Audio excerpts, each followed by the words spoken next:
Welcome back to the channel. నేను మీ Durga Prasad. So Peddi over hype తో లెగుస్తుంది ఈ సినిమా. ఈ సినిమా ఓవర్ హైప్ తో రిలీజ్ అవబోతుంది కాబట్టి జాగ్రత్త మామ. సినిమాని ఓవర్ హైప్ తో ఓవర్ గా ఊహించుకొని వెళ్ళి చూసే వాళ్ళకి జాగ్రత్త. మరీ ముఖ్యంగా మెగా ఫ్యామిలీ రామ్ చరణ్ గారు ఫ్యాన్స్ చాలా జాగ్రత్త. ఓవర్ హైప్ అయితే పెట్టుకోకండి, ఖచ్చితంగా డిసప్పాయింట్ అవుతారు. ఈ సినిమా గ్లిమ్స్ ఎప్పుడైతే ఆ కుస్తీ గ్లిమ్స్ రిలీజ్ చేశారో బర్త్డేకి, అప్పటి నుంచి ఓవర్ హైప్. ఆ పోస్టర్ రిలీజ్ కాడి నుంచి క్రికెటర్ గా రిలీజ్ చేసినప్పుడు అంత హైప్ రాలేదు. ఆ ట్రైలర్ కానీ ఇక్కడ జరిగే ఈవెంట్స్, ఆ ప్రమోషన్స్, మూవీ టీం చేసే ప్రమోషన్స్, ప్రతి ఒక్క ఇంటర్వ్యూలో ఆ సినిమాలో నటించిన యాక్టర్స్ ఇచ్చే బిల్డప్ అనుకోండి, ఓవర్ హైప్ అనుకోండి. Never before ever actor this kind of movie. ఇది super movie, super story, super narration అని చెప్పుకొస్తున్నారు మామ. ఇంత హైప్ ఇస్తున్నారు. ఈవెన్ రామ్ చరణ్ గారు కూడా never before this is the number 1 film in my career అన్నట్టు చెప్తున్నారు. ఖచ్చితంగా జాగ్రత్త అని చెప్తున్నాను, ఎందుకంటే ఓవర్ హైప్ పెట్టుకుంటే బోల్తా పడతారు. ఈ సంవత్సరంలో రీసెంట్ గా రిలీజ్ అయిన ఫిల్మ్స్ కి హీరోస్ అందరూ ఓవర్ హైప్ ఇచ్చి దొబ్బిన సందర్భాలు, ఇన్ఫాక్ట్ ఫెయిల్ అయిన సందర్భాలు బాక్స్ ఆఫీస్ దగ్గర మనం చూసాం. నెంబర్ 1 లో చెప్పుకుంటే రాజాసాబ్ ఓ రేంజ్ లో ఇచ్చారు మామ, హైప్ ఓ రేంజ్ లో ఇచ్చారు. రివర్స్ ఫైట్ ఆ ట్రైలర్ లో చూసి గ్లిమ్స్ కానీ రివర్స్ కానీ పోస్టర్స్ కానీ అన్ని ఆ రివర్స్ ఫైట్, ఆ రాజు ఆ తాత గెటప్ చాలా పాపులర్ చేశారు. ఓవర్ హైప్ ఇచ్చారు. ప్రభాస్ గారు కూడా ఫైనల్ ఇమాజినేషన్ క్లైమాక్స్ ఉంటది. సినిమా ఎలా ఉంటది, out of the world, horror mixing, laughing, బొచ్చు హైప్ ఇచ్చారు రాజాసాబ్కి. తేరా చూస్తే సినిమా రిలీజ్ అయిన తర్వాత అందరూ డిసప్పాయింట్ అయ్యారు. ఈ సినిమా బొక్క బోర్లా దొబ్బింది. అలాగే దాంతో పాటు ఫైట్ కూడా తీసి తర్వాత జిమ్మిక్లు యాడ్ చేశారు. ఇంకో విషయం గుర్తు చేస్తున్నా పెద్ద అభిమానులకి, పెద్ద సినిమా చూసే వాళ్ళకి, నేను ఇంట్రెస్టింగ్ గానే ఉన్నా, నేను కూడా చూడడానికి పెద్ద ఇంట్రెస్టింగ్ గానే ఉన్నా. కానీ ఓవర్ హైప్ గురించి చెప్తున్నా. ఈ ఓవర్ హైప్ తో వెళ్తే ఖచ్చితంగా బోల్తా పడతారనేది. ఇంకో పక్క చూసుకుంటే ఇంకొక ఎగ్జాంపుల్, రీసెంట్ గా ఎన్టీఆర్ గారు మల్టీ స్టార్ హృతిక్ రోషన్ తో వార్ 2 లో వచ్చినప్పుడు ఏమన్నా 2 కాళ్ళలు ఎగరేస్తా అన్నారు. 2 కాళ్ళలు కాదు కదా, 2 చేతులు దించుకొని చేతిలో పెట్టుకొని అలా వెళ్ళిపోవాల్సి వచ్చింది, అలా నడుచుకుంటూ. అలాంటి పరిస్థితి పెద్దకి రాబోతుంది మీరు కనుక ఓవర్ హైప్ తో వెళితే. ఎందుకు ఓవర్ హైప్ తో వెళ్ళొద్దు అంటే చెప్తున్నా. ఈ ట్రైలర్లు, ఈ గ్లిమ్స్లు ఇవన్నీ చూసినప్పుడు మనకి ఎక్కువ చూపించింది పహిల్వాన్ గెటప్, ఆ రెగ్యులర్ గెటప్. అందులో మహా అయితే 1-2 సీన్స్ ఉంటాయి. మరి ఓవర్ గా డ్రామాటిక్ ఫైట్స్ అయితే ఉండవు. కమర్షియల్ గా హీరో క్యారెక్టరైజేషన్ ఉన్నప్పటికీ ఫైట్స్ కూడా చాలా లిమిటెడ్ లో ఉండే అవకాశం ఉంటది. బికాస్ డైరెక్టర్ గారు చెప్పిన దాన్ని బట్టి, ట్రైలర్ చూసిన దాన్ని బట్టి సినిమాలో ఎక్కువ ఎమోషన్ ఉండే ఛాన్స్ ఉంది. ఎమోషన్ ఉన్నప్పుడు ఖచ్చితంగా క్లైమాక్స్ ఓవర్ హైప్ లో ఉండదు. ఇంటర్వెల్ కూడా హీరో క్యారెక్టరైజేషన్ స్పోర్ట్స్ డ్రామా వరకు నించడానికి అది సపోర్ట్ చేస్తుంది.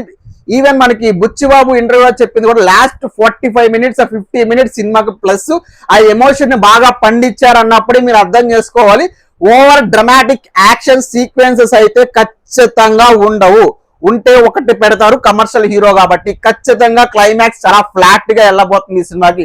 బికాస్ ఏదైనా స్పోర్ట్స్ డ్రామా తీసుకోండి మామ, ఏ సినిమా స్పోర్ట్స్ డ్రామా తీసుకున్నా, sports drama films never commercial fights ఉండవు. క్లైమాక్స్ అనేది ఖచ్చితంగా చాలా ఫ్లాట్ గా వెళ్ళబోతుంది. ఎమోషన్ తో వెళ్ళినప్పుడు మీరు హై లెవెల్ యాక్షన్ సీక్వెన్స్ పెడితే ఎమోషన్ మొత్తం దెబ్బపోయింది, ఆ కోర్ పాయింట్ దొబ్బింది. బికాస్ సినిమాలో మనోడు క్రాస్ ఎత్తలేదు, అసలే క్రికెటర్ ఆయనే, రెజ్లర్ ఆయనే, రన్నర్ ఆయనే. సో అన్ని ఆయనప్పుడు అంత ఎమోషన్, ఆ వెయిటేజ్, ఆ బ్యాగేజ్ ని మోసేటప్పుడు ఖచ్చితంగా ఫ్లాట్ గానే ఉంటది. మీరు కనుక ఓవర్ హైప్ పెట్టుకొని వెళ్తే ఖచ్చితంగా డిసప్పాయింట్ అయ్యే ఛాన్స్ ఉంటుంది. లైక్ రాజాసాబ్ వార్ 2 లాగే జరిగే ఛాన్స్ అయితే ఉంటది. ఇంకోటి మైత్రి మూవీ మేకర్స్ ఆ కుస్తీ ఫైట్ ని బాగా హైలైట్ చేస్తున్నారు ప్రతి పోస్టర్ లో. అది కనుక మాక్సిమం ఉంటది, ఒక సీనే ఉంటదని నేను ఎక్స్పెక్ట్ చేస్తున్నా. రెగ్యులర్ మేబీ ఇంటర్వెల్ దగ్గరకు వచ్చేసరికి మనోడు ఆ కుస్తీ ఫైట్ లో తీసుకెళ్లి ఇంటర్వెల్ దగ్గర డ్రాప్ చేస్తారేమో అని అనుకుంటున్నాం. ఖచ్చితంగా క్లైమాక్స్ లో ఉండే ఛాన్స్ లేదు. అది ఖచ్చితంగా 2 ఊళ్ళ మధ్య జరిగే పోటీల్లో మనోడు దిగుతాడు. దిగిన తర్వాత ఓడిపోవటమో, ఓడిపోయిన తర్వాత మళ్ళీ కసిగా గెలవడానికి ప్రయత్నించినప్పుడు కుస్తీల్లో గెలిచి చూపించే ఫైట్ కింద ఒకటైతే చూపిస్తారు. కానీ అది కూడా ఓవర్ డ్రామాటిక్ ఫైట్ అయితే ఉండదు. ఆ బాడీ ట్రాన్స్ఫర్మేషన్ పట్టుకొని అలా లేపుతున్నారు. సో అట్లీస్ట్ ఆ సీన్ ఎక్కువ సేపు ఉంచే ప్రయత్నం చేయండి మన ప్రొడ్యూసర్ కలిసి నా విన్నపు. బికాజ్ ఆ సినిమాలో మెయిన్ కోర్కి వెళ్ళేది ఆ పాయింటే, రెగ్యులర్ పాయింట్. దాన్ని కనుక మీరు బిస్కెట్ చేశారంటే, దాన్ని కనుక మీరు సినిమాలో రిమూవ్ చేశారంటే లైక్ రాజా సాబ్ లాగే జరిగి డిజాస్టర్ అయ్యే ఛాన్స్ ఉంటుంది.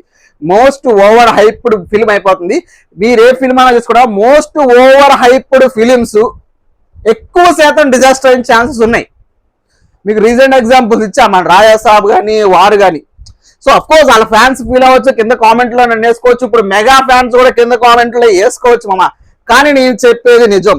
Even I'm also eagerly waiting to watch Peddi movie on big screen.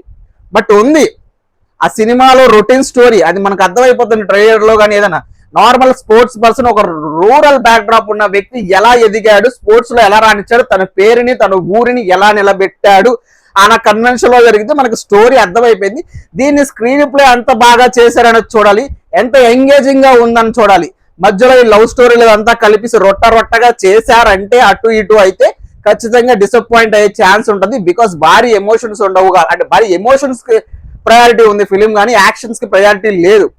కావాలని ఇరికిస్తున్నారేమో ఈ ఐటమ్ సాంగ్ కానీ, ఐ మీన్ స్పెషల్ సాంగ్ అంటున్నారు, స్పెషల్ సాంగ్ కానీ మిగిలినవి అన్ని ఫ్యాన్స్ కోసం ఇస్తున్నారు. బట్ ఆ కోర్ పాయింట్ అయితే వదలకుండా చూస్తారు కాబట్టి భారీ హైప్ తో మాత్రం ఎవరు ఈ సినిమాను చూడొద్దని నా విన్నపం. మీరు కనుక భారీ హైప్ తో భారీ యాక్షన్ తో ఊహించుకొని వెళ్తే ఖచ్చితంగా బోల్తా పడతారు. క్లైమాక్స్కి వచ్చేసరికి ఎమోషన్ ఏమో కానీ మీకు మోషన్ స్టార్ట్ అయ్యి తిట్టే ప్రయత్నం చేస్తారు అందరినీ. అది వద్దు, అది లేకుండా కొంచెం మూవీ టీం కూడా కొంచెం ప్రమోషన్ తగ్గించి కొంచెం ఫ్లాట్ గా వెళ్తే బాగుండు. ప్రతి ఒక్కరు ఓవర్ హైప్ ఇచ్చేస్తున్నారు, అక్కడే ఏదో తేడా కొడుతుంది నాకు. ఈ సినిమాకు ఇంకో ఉన్న అప్డేట్ అంటే మామ, మనకి సెకండ్ ట్రైలర్ రిలీజ్ చేస్తారట.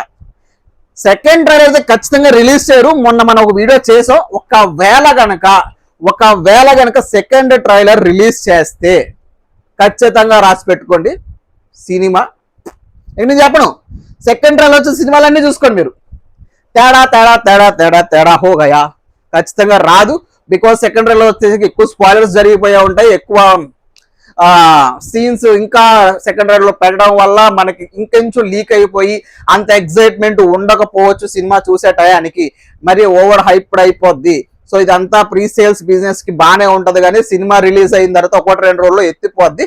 అసలే రామ్ చరణ్ గారికి ప్రీవియస్ సినిమాలో తెలుసు కదా డిజాస్టర్లు అయి ఉన్నాయి, గేమ్ చేంజర్ కానీ ఆచార్య. సో ఒక RRR మినహాయిస్తే సో ప్రీవియస్ సినిమాలని కంబ్యాక్ ఇవ్వాలి కాబట్టి మరి కొంచెం హైప్ తగ్గించుకుంటే బెస్ట్ అని నా ఒపీనియన్. మీకేమనిపిస్తుంది? మీరు ఎంత ఎక్సైటెడ్ గా ఉన్నారు మూవీ గురించి? మీరు ఇదే రేంజ్ లో హైప్ గా ఊహించుకొని వెళ్తున్నారా లేదా అనేది కింద కామెంట్ బాక్స్ లో మెన్షన్ చేయండి. సో అలాగే మన వీడియో లైక్ చేసి ఛానల్ సబ్స్క్రైబ్ చేసుకోవడం మర్చిపోద్దు. అంటే నెక్స్ట్ వీడియో ఉంటామా, బాయ్, టాటా.